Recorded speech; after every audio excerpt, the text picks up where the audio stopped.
Hello and welcome back to NCSY Pulse. As always, we are powered by NCSY Alumni. Please remember to follow us, to rate and review us on Spotify, on Apple Podcasts, on YouTube, and wherever you get your podcasts. You can follow us on Instagram at NCSY Pulse. And if you're interested in being featured in an upcoming episode, or you know somebody who might be, please shoot us a message on Instagram and maybe you'll be on a future show. I am very excited today to have the authors of the book Chutzpah Girls. I have Tammy Schlossberg Pruver and Julie Siverstein from Israel. Thank you so much for joining us. Hi, John. Thanks for having us. Thank you. And I understand you just came back from Israel yourself. I did, yes. Just got back from a family trip to Israel. It was phenomenal. And we were joking about before, the black bags under my eyes are fresh from the trip, still catching up on the jet lag. Actually, it was really funny. A friend of mine from NCSY, a colleague, shout out to my friend Denise from West Coast NCSY, suggested that to eliminate jet lag, all you have to do is walk outside in your bare feet and stare right off to the side of the sun. Don't stare directly at the sun, but stare off to the side. So I haven't tried this yet, mostly because it's freezing in New York right now. And so walking outside in my bare feet does not seem like such an exciting idea, but who knows? Maybe we have the cure for jet lag. But the trip was great. It's exciting to see both of you. So Chutzpah Girls, 100 Tales of Daring Jewish Women. Give me some backstory. This is so exciting. Where did you guys come up with this? Well, for me, I think it started, I grew up in Europe. I grew up in Belgium. I'm originally from Italy, grew up in Belgium, and I moved to Israel when I was 18 on my own. And I grew up, as many of us, with Holocaust survivor grandparents, with stories of strength and resilience in my family, and specifically from the women. I was fortunate to know two of my great-grandmothers. One of them was a single mom in Seattle. She had been widowed at a young age, and she really, she could have been crushed by her reality, but instead she faced the moment with so much strength, with so much resilience. She was one of the first women to set up the first Jewish women to set up a business in Seattle, one of the first women to obtain a driver's license. And all of her earnings she invested in making sure that her children would have a very strong Jewish education. And at the same time, my other great-grandmother was in Europe. She was fleeing the Nazis in Belgium with her young family, and she arrived in Switzerland, and her husband was not allowed to join them. And, she could have been crippled by fear, and instead she spent every single day for 2 years campaigning for her husband to be allowed to join the family, and eventually she succeeded. And so I grew up with these stories of heroines in my family, and at the same time, those weren't the stories that were being reflected in my Jewish education, in a modern Orthodox institution, in youth movements. And I think even more so when I became a mom, I think mainstream literature had evolved and there were stories of remarkable women, but the stories of Jewish women were missing. And I had a daughter at the time, and I really wanted to connect with her over the stories of heroines in our own heritage, over the values that are important to us. And so I started researching, and it was remarkable, the stories that we came across. Of course, some more iconic, well-known women that we've all heard of, but so many that we have never heard of and who have really made remarkable contributions to the world. And so that is, I think, for me, what sparked my curiosity and what made me want to make this book happen. What a story! Like what a background. Julie, do you want to jump in terms of telling us some of your background? Sure, John. I grew up in the United States, not quite as exotic as Tammy, but I grew up in San Francisco, California, in a traditional Jewish home, went to Jewish day school, Jewish summer camps, and a strong Jewish education. I think what inspired this book for me were some of the experiences that I had when I became a mother myself. My older two children had their bar and bat mitzvahs just a few months apart. And when my son and daughter had their bar and bat mitzvahs, they both put in equal preparation. And when it came time for them to have their bar and bat mitzvahs, my son received Sifrei Kodesh. He received a Talmud set. He received Tanakh engraved beautifully with his name. He received a Machzor set. He received Sidurim. He received Tefillin. And a few months later, my daughter, after seemingly put in very similar effort, received jewelry and handbags.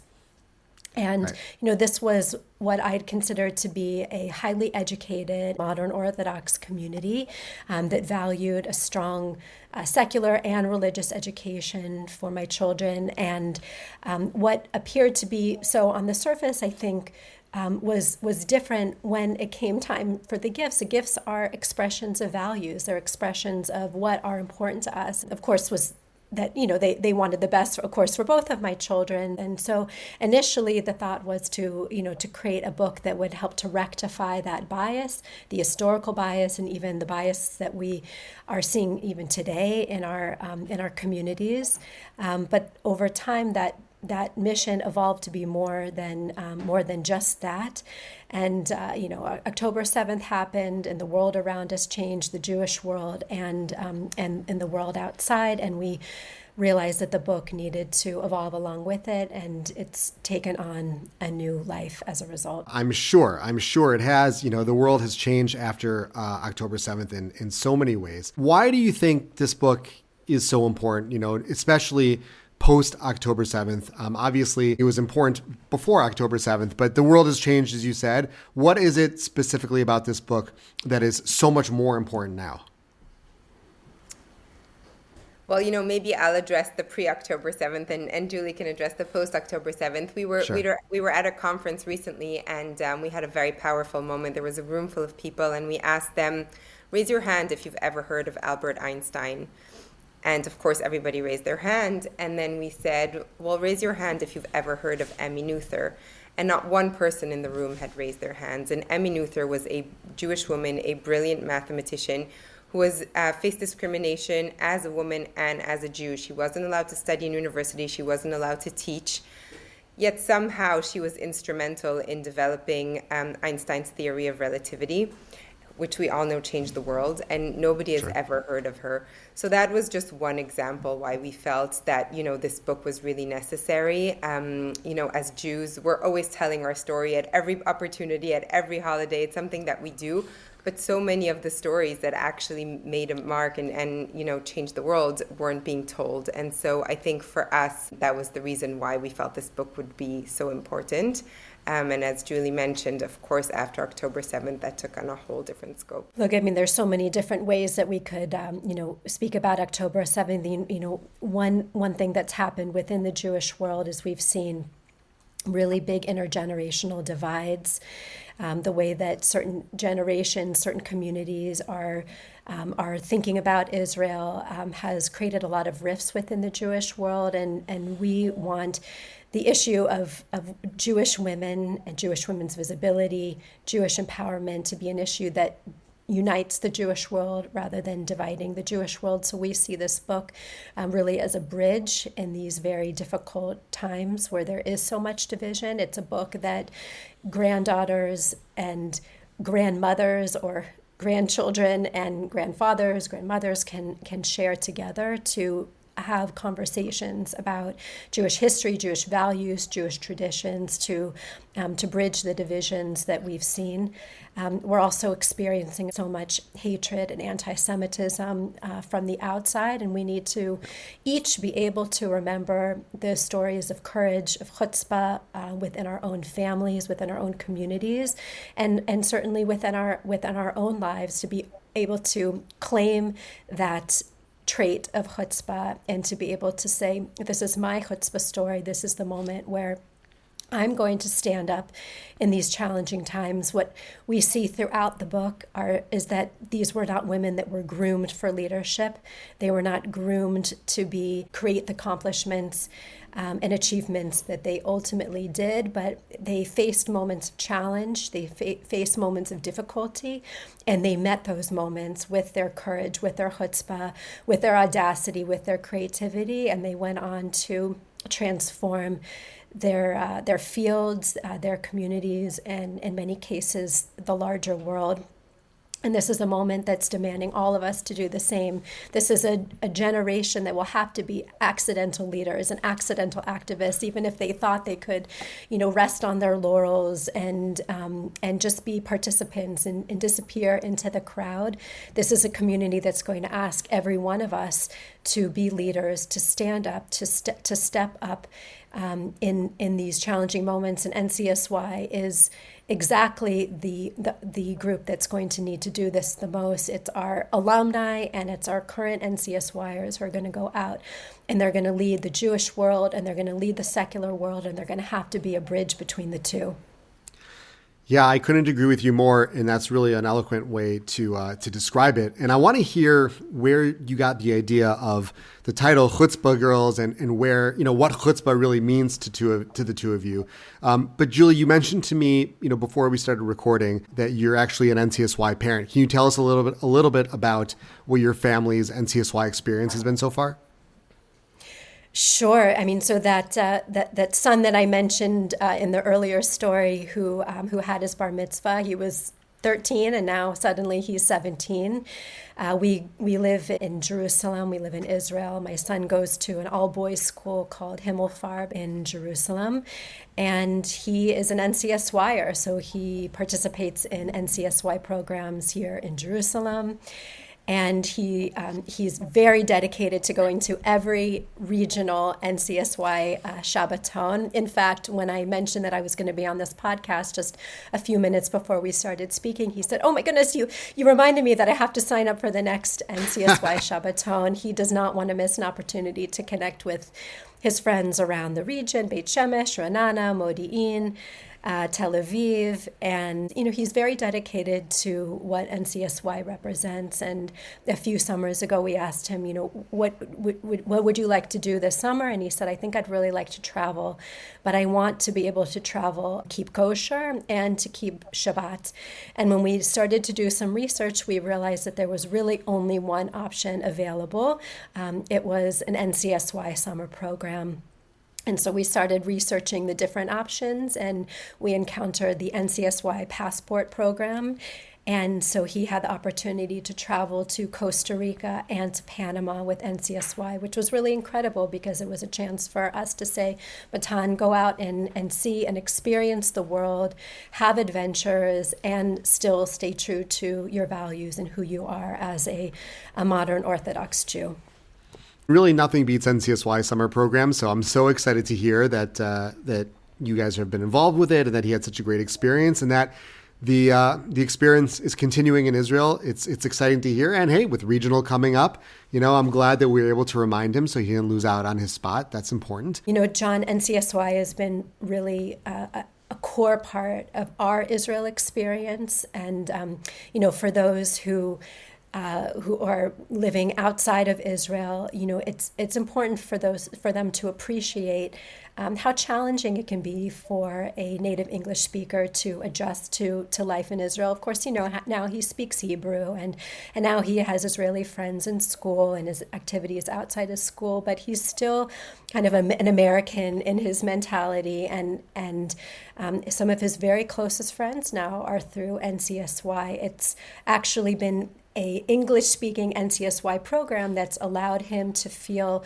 so integrated into life here and has given him this whole sort of second social life outside of his traditional schooling. It's incredible. We love to hear it. Love to hear about NCSY Israel and the incredible things they're doing. And I'm so happy that he's found a group. He's found a support system. And just like you said, it's it might be an English-speaking group, even though you're in Israel, but it is an incredible opportunity there, and I'm so glad that you guys were able to find that connection. That's really it's really inspiring for us to hear on this end about all the incredible things that NCSY Israel is accomplishing. I want to go back because you mentioned before, and before we delved into the NCSY side of things, but the title of the book is Chutzpah Girls, and you both kind of have mentioned the idea of chutzpah being a necessary component to leadership now. What does chutzpah mean to the two of you, and why was that the title that you decided to run with for the book? Yeah, that's a great question. John, as I mentioned before, many of these women in the book have had to face discrimination, not only as women, but also as Jews. So they were really facing double discrimination. At some point when we were writing the book, I even said to Julie, this was before October 7th, I said, maybe let's tone down the antisemitism side because it's a lot of discrimination to have to face, and it's kind of heavy for a book. And then, of course, October 7th happened, and we decided to leave it unedited. But we were trying to think about what that superpower was that these women had that allowed them to not only survive, but also thrive, having faced so much discrimination. And we came across this beautiful quote from the Talmud. It's in the Yerushalmi, actually, and it says, Rabbi Zira said, "Come and see what chutzpah the land of Israel has, that it produces fruit in barren land." And to us, that really summed it up so beautifully. Also that audacity to thrive and blossom in the harshest of conditions, which women have always had to do as women and as Jews, but also the fact of being able to show up in a place where nobody's expecting to see you. And so, to us, that really sums it up really beautifully. And then, of course, we have another definition that we have in the book that we created ourselves that is a bit broader. And I think the beauty of it is just that there isn't one type of chutzpah. And as Julie mentioned before, this is a moment that requires each of us to step up in the ways that we can. And if you flip through the book, you'll notice it's extremely diverse. The women come from over 30 countries around the world. They have different ethnic backgrounds, different fields of contribution. There isn't just one type of chutzpah, and we all have leadership qualities that we can leverage and that can help us make a difference.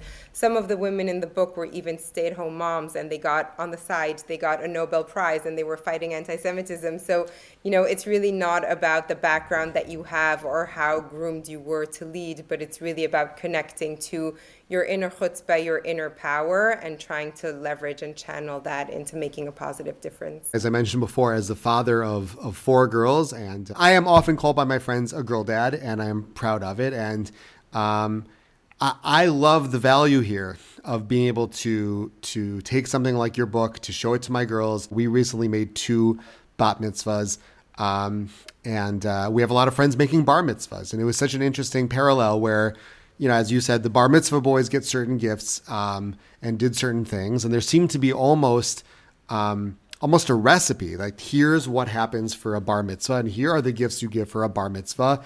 And there's a formula for it. And then for the bat mitzvah, it was a little bit more challenging. And I think you hit the nail on the head.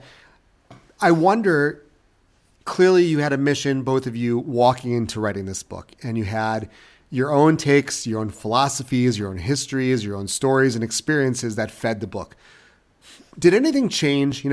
Oftentimes you hear from authors that they set out to write a book and they sort of had one idea. And as they did their research and as they embraced the experience of writing and of researching, of interviewing and speaking to people, sometimes they learn something new that they didn't even expect. And that becomes really part of the soul and the essence of the book. Was there anything that maybe you didn't start this experience with that now on the tail end that you can look back and say, wow, this really changed our view of leadership. This really changed our expectations of how the book would be received. Was there anything different from the beginning of the process to the end of the process? Well, I would say one thing that maybe was different, and I think is very much related to you, John, as a girl dad, is the importance of chutzpah champs. That every single chutzpah girl needs chutzpah champs. They need many. They need the men, the fathers, their brothers. They need to be championed across the board. And so I hope that anyone who's listening and is doesn't fall into the chutzpah girl category, doesn't immediately want to, just sort of turn off or tune out. But it's really the chutzpah champs that we need more than ever. In terms of another shift, I think was the experience of going through this moment, this post-October 7th moment, with this book now in hand. I think that, many of us, many Jews now are feeling the sense of desperation and loneliness. They're feeling the hate from the outside world. They're feeling even a sense of abandonment from traditional allies and even from Jews within the Jewish world. We had a call with somebody today who said there's all the Jews out there that say, as a Jew, I disagree with, it's all the as a Jews. So I think, it's such a challenging time for us all. And I think that the experience of researching and writing and now holding this book has really changed the way that Tammy and I both walk through the world. I think that I've come to appreciate that it was really Jewish women throughout history that met dark moments just like the one that we're facing today, not dissimilar from it in many, many ways. And found the courage, found the audacity, found the strength within to meet the challenge and to go on. And so I think that if you have a sense of history, your own family history, your own personal story, that you're going to walk through the world differently, to know that we've been here and we will overcome and we will see the light and we will be stronger for it. I was taking a look through the lists of the different women who are listed in the book, and it really is impressive. And the range across not only the Jewish spectrum, but going so far back into our history, we have women from Tanakh, we have women from modern day, and everywhere in between. What went into the selection process? I'm so curious. What inspired you to choose who you chose? How did you guys compile this list? It's an excellent question. I mean, the list is a lot longer, and that's, you mentioned before that you hope that there will be a second book, and we hope so too, a second, a third, perhaps a podcast, and many chapter series. So the list is endless, and especially this year, the stories keep flowing in. There are so many heroines who have just stood up this year in ways that are remarkable and unprecedented. So the stories keep flowing in, and we hope there will be more. But I think for this book, diversity was really important for us. We wanted everyone within the Jewish world to feel seen. We wanted the stories to be inclusive and not divisive, so that the book would be edgy, but that it would speak to everyone across the Jewish spectrum and make everyone feel seen and included. So that was important to us. And of course, we wanted it to be age appropriate as well. We wanted to make sure that, this book could be read, as Julie said, in an intergenerational forum, so grandparents could read it with their grandchildren, and that the stories would speak to everyone. I think another important factor with our selection process was the fact that these are not women who happen to be born Jewish and have done something remarkable in the world, but they're really women who are driven by their Jewish values. And so the impact that they leave is profoundly Jewish in the way that they go about it. So that was something that was important for us as well as we went through it. And we try to be as diverse as possible to keep things interesting and colorful, and to expose both the Jewish world and beyond that to as many types of Jews as possible. You mentioned the diversity, talking about characters from the Tanakh, like Yehudi was mentioned and Leah was mentioned, all the way up to today with Mayim Bialik and other women who are included in the list. Are there any specific ones that stand out? Maybe, I don't want to say a favorite. I'm sure, like your own children, we all say about our kids is that none of them are our favorites. And then the kids always respond, right? But really, I'm the favorite, right?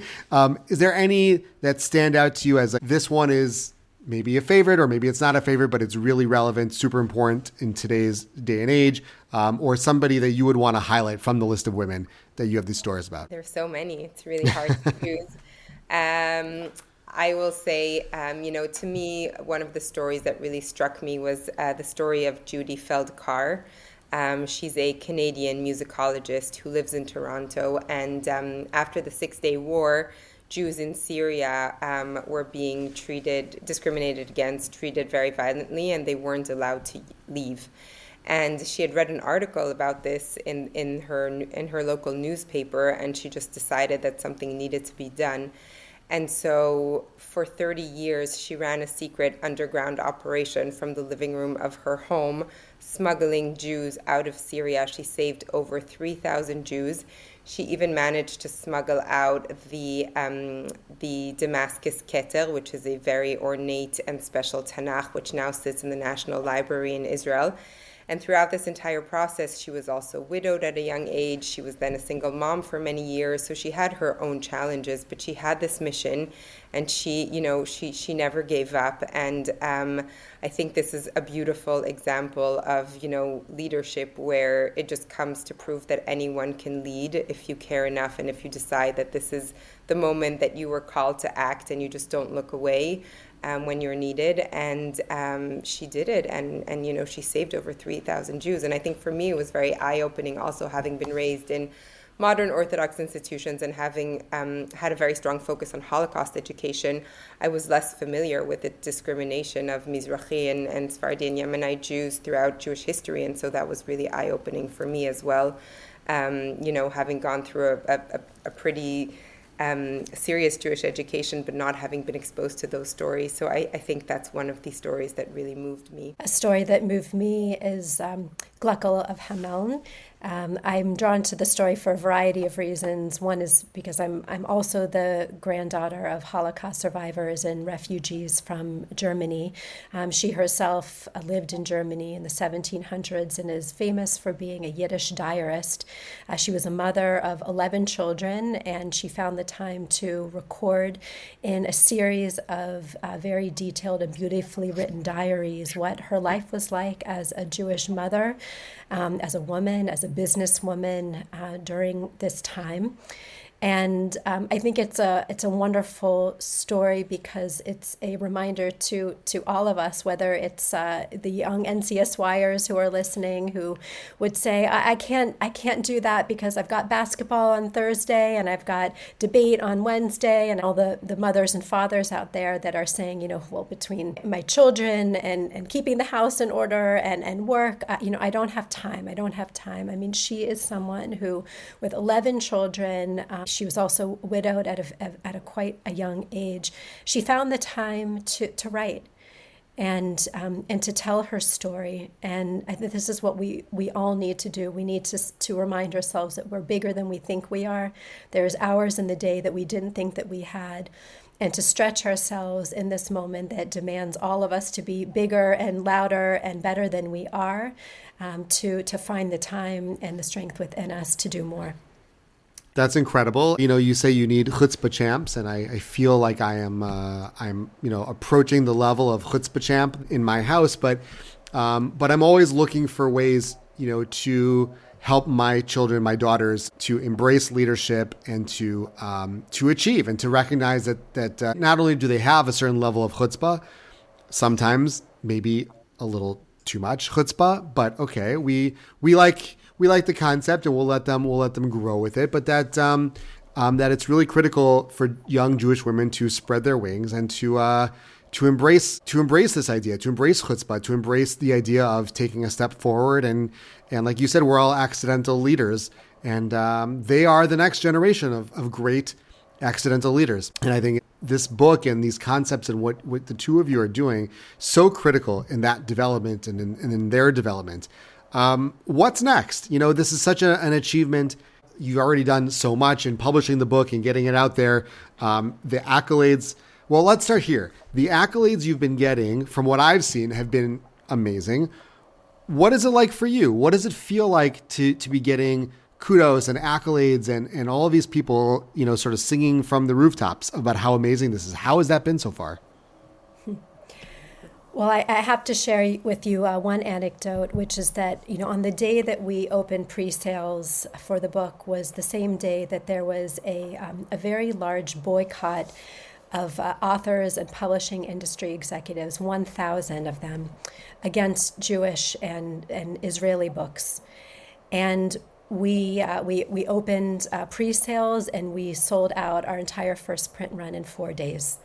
And I think Wow. this is so Jewish. It's so chutzpah and it's so Jewish because the way that Jews answer hate in this time is to say, we choose life, we buy books, we want to tell our story, we want to celebrate who we are, we want to take pride in our heritage. And, we've been so fortunate that a number of high-profile, loud and proud Jews, whether it's Lizzie Savetsky, Noah Tishby, Mayim Bialik, and others, have stepped forward, have volunteered to step forward to share the messages of our book to celebrate Jewish women's visibility, Jewish pride, and empowerment in this time.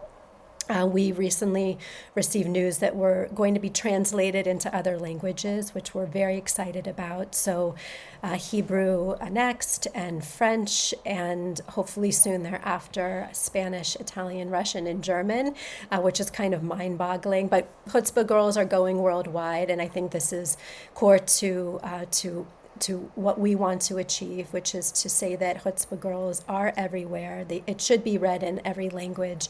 And the Jewish world is so much more than Sephardi and Ashkenazi. We're Bukharian, we're Ethiopian, we're Yemenite, we're speaking many languages. We're all over the world with so many different stories. And so we're just delighted that the book's message will be spread far and wide.